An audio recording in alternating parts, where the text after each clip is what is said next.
Antoni Vlog Channel.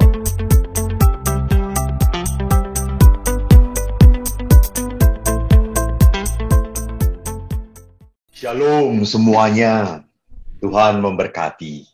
Bapak Ibu yang terkasih, dan pada malam hari ini kita bersama-sama hendak merenung tema yang tidak mudah bagi saya. Berjuang dalam kekeringan. Akhirnya saya menemukan berjuang dalam kekeringan, ya matilah gitu ya. Seperti pohon itu gitu. Karena dia tidak bisa mendapatkan air, dia tidak bisa mendapatkan nutrisi, dia tidak terhubung pada apapun di tengah belantara. Dan permenungan saya dibantu waktu akhirnya ada kutipan kitab suci. Yosua, baru saya mengerti. Oh, oke, saya bisa mengerti.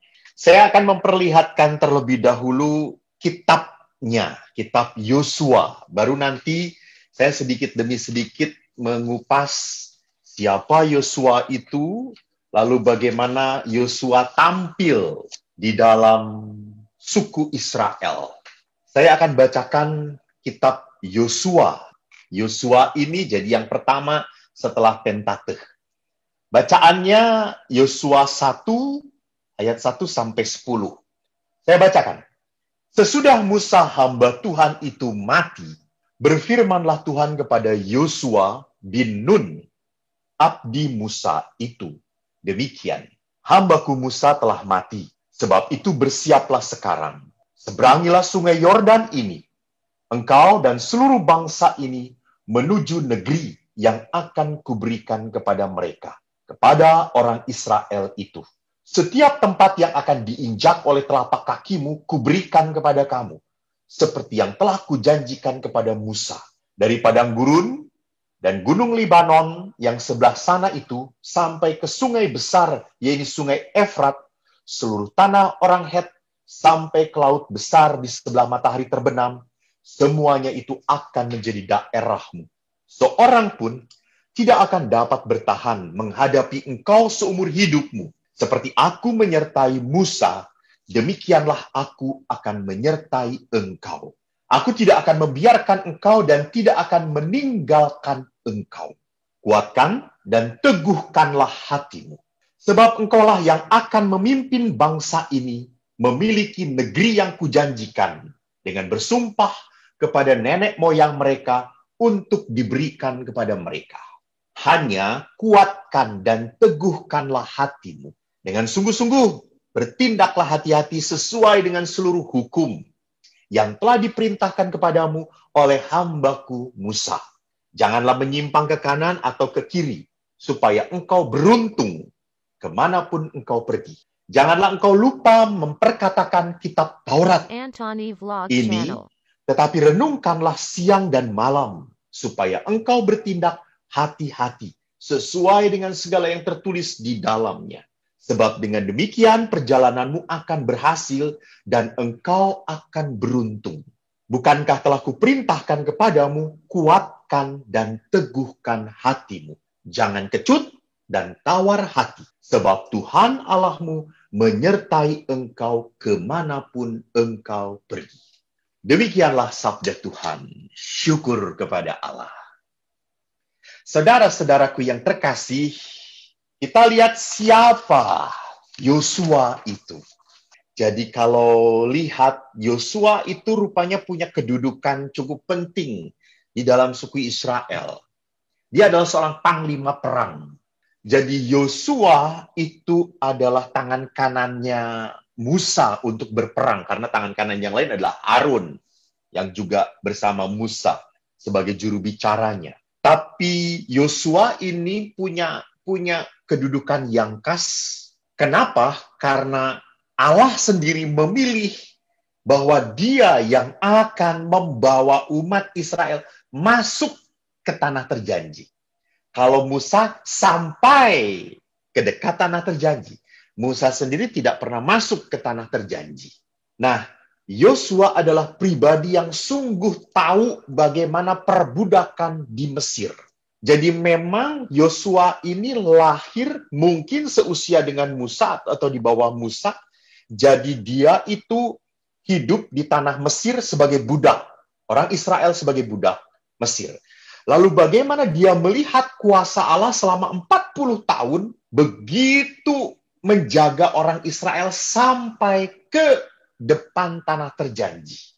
Jadi Yosua adalah pribadi yang mempunyai pengalaman dengan Tuhan. Maka dia adalah orang yang sungguh percaya pada Allah pada saat ia menghadapi permasalahan. Nah, permasalahan besar yang tidak gampang adalah apa? Adalah ia harus menaklukkan kota Yeriko yang amat sangat terkenal bentengnya. Jadi Yeriko sudah dikenal adalah kota yang paling sulit untuk diduduki, untuk dilawan. Karena kotanya sangat ketat sekali, bentengnya. Namun, Yosua mendengarkan Allah. Jadi kalau saudara-saudara melihat di dalam kitab Yosua bab 1 tadi, kita melihat sebanyak 3 kali. 3 kali Allah berkata, kuatkan dan teguhkan hatimu. Di ayat 6, kuatkan dan teguhkan hatimu. Di ayat 7, hanya kuatkan, teguhkanlah hatimu. Di ayat 9, kuatkan dan teguhkan hatimu. Kenapa menguatkan dan teguhkan hatimu? Tuhan Allah menyertai engkau kemanapun engkau pergi. Jadi inilah orang beriman. Orang beriman selalu mendengarkan suara Allah. Jadi orang beriman, dia betul-betul mendengarkan suara Allah karena suara itu memberikan kekuatan. Dan ia mempercayai suara Allah karena apa? Karena pengalaman 40 tahun. Dari Mesir sampai ke tanah terjanji, Allah benar-benar beserta mereka. Immanuel. Maka memperkenalkan dirinya sebagai Allah Immanuel, menyertai mereka. Jadi Yosua berhadapan dengan Tuhan, bukan hanya berhadapan dengan Tuhan yang kosong. Bukan hanya berhadapan dengan Tuhan yang jauh. Bukan. Yosua berhadapan dengan Allah Yahweh yang dekat. Yang dia alami. Yang sungguh menjadi kekuatan bagi dia. Jadi ini yang pertama kita bisa belajar dari Yosua. Dengarkan Tuhan. Nah, yang kedua yang menarik bagi saya adalah di ayat berikutnya. Di dalam perikop yang sama. Jadi perikop bab 1 ini terdiri dari ayat 1 sampai dengan ayat 18.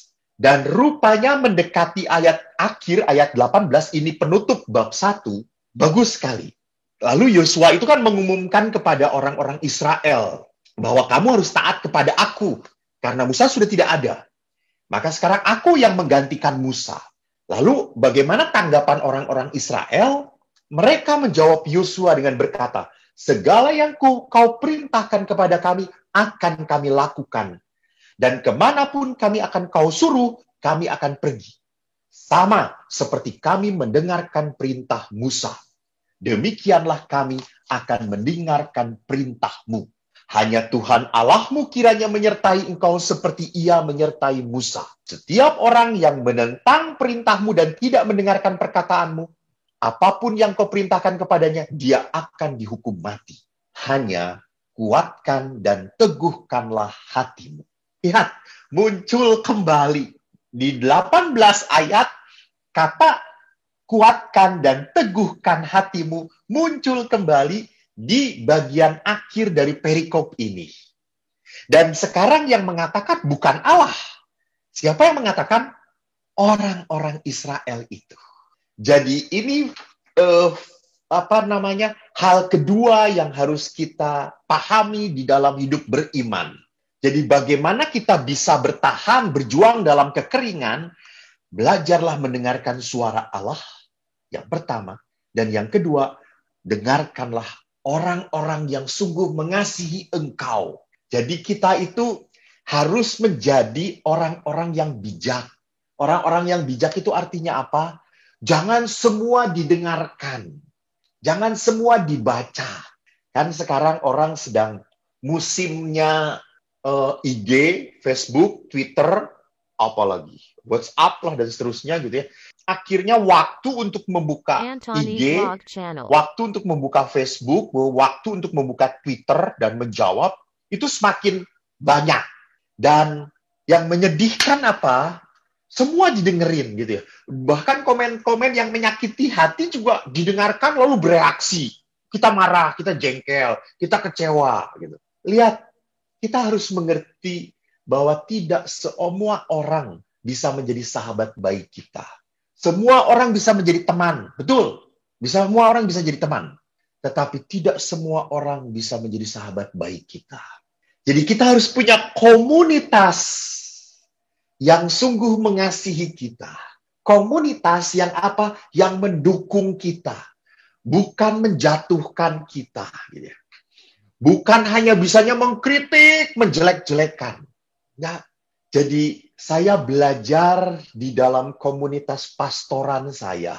Sewaktu saya tinggal di rumah retret, kalau ada frater yang belajar membimbing retret, saya selalu pertama-tama mencoba untuk melihat hal yang baik dalam diri dia. Kenapa? Karena saya ingin membangun dia. Karena saya saudara dia. Karena saya mengasihi dia. Jadi kalau orang mengasihi itu, kata-kata menyakitkan itu harus dikontrol. Jangan kata-kata menyakitkannya 90%, kata-kata baiknya 10%. Itu Anda bukan mengasihi. Anda orang yang membenci. Jangan pernah lupa bahwa kata-kata yang menyakitkan itu selalu membuat orang itu akan terpuruk, terluka, sulit bangkit. Maka waktu frater, walaupun ada yang komentar, wah pastor kurang menarik, wah pastor bicaranya kemana-mana, nggak terfokus, nggak jelas, bicaranya terlalu teologi, terlalu mengawang. Tapi saya mencoba untuk melihat apa sih yang menarik dari frater ini. Oh, frater ini bicaranya pakai bahasanya bagus banget. Sederhana sekali. Mudah dicerna sebetulnya. Hanya dia karena grogi mungkin akhirnya mengeluarkan ilmu dia, bukan pengalaman dia. Jadi saya mencoba untuk menaburkan yang baik dahulu. Kenapa? Karena saya hidup di dalam komunitas dengan mereka. Jadi kalau kita hidup dalam komunitas, lalu banyak saya sakiti pastor-pastornya ini, padahal satu rumah dengan saya jamin rumah akan menjadi neraka. Neraka. Jadi sama, kalau Anda tinggal di dalam rumah, dan Anda hanya bisa komplain kepada suami dan anak-anak, kamu itu anak nggak beres-beres deh. Udah diberesin, dikacauin lagi. Kamu betulin, nggak bener. Bukan di situ tempatnya. Akhirnya, kalau kita pandai mengkritik, membuat tidak nyaman pasangan dan anak-anak kita, rumah kita menjadi kandang babi. Bukan istana, bukan. Bukan tempat orang-orang merasa nyaman, bukan. Jadi sekali lagi, Yosua pun akhirnya berani, Yosua pun akhirnya mau memimpin bangsa Israel. Karena apa? Orang-orang Israel sendiri berkata kepada Yosua, hanya kuatkan dan teguhkan hatimu. Lihat, kata-kata saudara yang mengasihi. Bukan kata-kata yang mendepak, bukan kata-kata yang membuat kita terpojok, terjatuhkan. Itu dua hal. Nah sekarang kalau kita kembali kepada tema, lalu bagaimana kita bisa berjuang dalam kekeringan? Apa sih yang sebetulnya membuat kita kering? Apa sih yang membuat kita sebetulnya kehabisan energi untuk berharap? Kehabisan energi untuk berjuang? Kehabisan energi untuk berdoa? Jadi kan kekeringan itu berarti apa? Exhausted gitu ya. Orang sudah nggak bisa apa-apa lagi. Orang sudah nggak mau ngapa-ngapain lagi. Karena kalau mau ini salah, mau itu juga salah. Di saat orang mengalami kekeringan, orang itu sedang menghadapi sebuah penderitaan. Dan penderitaan yang paling sulit dimengerti adalah penderitaan yang terjadi pada orang-orang baik. Saya nggak punya salah, saya nggak punya dosa besar. Saya aktif, saya rajin, tapi kenapa kok saya harus menderita? Jadi saudaraku yang terkasih, saya masih ingat sekali ada seorang murid yang saya pernah dampingi waktu SMA. Setelah sekian lama murid itu tidak pernah bertemu, beberapa bulan yang lalu dia kontak pada saya dan rupanya dia sedang kena kanker. Kankernya di kepala. Dan waktu mengontak saya, rupanya sudah parah sekali. Kanker ini sudah menjarah ke hampir seluruh tubuhnya. Lalu suaminya pun sama mengontak saya untuk tolong Romo doakan. Dan waktu suaminya berdoa, dia berkata, Romo, istri saya itu baik sekali. Istri saya itu penuh kasih. Romo tahu istri saya itu hobinya, kalau ada orang susah, dia kasih. Kebetulan suaminya itu kepala dari perkebunan, sebuah perkebunan PTP di Sumatera sana. Jadi kalau ada pegawai-pegawai yang merasa dia lihat bahwa dia tidak mampu, dia kasih. Sampai betul hubungan dia dengan orang-orang kecil, pegawai bawahan-bawahan suaminya sangat akrab sekali. Di gereja dia menjadi orang yang penuh dengan pelayanan. Dia sungguh melayani pendetanya. Namun pada saat dia menghadapi kanker, suaminya berkata, apa dosa kami, Romo? Apalagi si suami istri ini belum mendapatkan karunia anak keturunan. Jadi pada saat belum mendapatkan keturunan, mereka merasa menderita, makin menderita pada saat istrinya ini kanker. Dan akhirnya yang menarik adalah pada saat istrinya drop down dan hampir mati. Sudah keluar cairan dari mana-mana pun. Dan dokter sudah memprediksi ini hari terakhir. Lalu pada saat diajak berdoa, handphonenya didengarkan ke telinga dia bersama suaminya. Apa yang terjadi? Saya hanya mengatakan, Yesus, berserah. Yesus, tolong aku. Yesus, kuatkan aku. Dia walaupun dalam kelemahan, walaupun dalam sakit, suaminya melihat dia mencoba, istrinya itu mencoba untuk mengucapkan kata Yesus. Walaupun susah sekali. Dan suaminya melihat dia mengucapkan berulang-ulang. Dan apa yang terjadi? Mujizat betul terjadi. Istrinya ini pulih kembali. Lihat, dari prediksi hari itu adalah hari terakhir. Dipulihkan oleh apa? Oleh kemauan dia untuk berseru pada Yesus. Nah, sekarang kalau kita berbicara tentang tadi, penderitaan, kita sulit sekali menghadapi penderitaan. Karena persoalan penderitaan itu selalu dihadapi oleh siapapun. Jadi tidak ada orang yang bisa terlepas dari penderitaan. Tidak ada. Sekudus apapun, bahkan orang kudus pun banyak sekali dihajar oleh penderitaan. Bahkan mereka adalah orang-orang yang bergumul dengan penderitaan. Nah, kalau kita menghadapi penderitaan, kita selalu berpikir, ini dosa siapa? Tuhan menegur kita. Maka kalau menghadapi penderitaan, sangat umum sekali orang itu akan bertanya dan mencari jawaban. Jadi, kalau dia berpikir, Tuhan tunjukkan salah saya. Jadi kalau saya salah, berarti penderitaan ini akan jelas. Saya terima, saya ikhlas kalau ini salah saya. Sama seperti Ayub. Ayub adalah orang yang suci, dia bergumul dengan penderitaan. Maka sahabat-sahabatnya berkata kepada Ayub, Ayub, akui bahwa kamu salah. Enggak, saya enggak salah. Saya tidak salah. Saya tidak berdosa. Ini bukan karena kesalahan saya.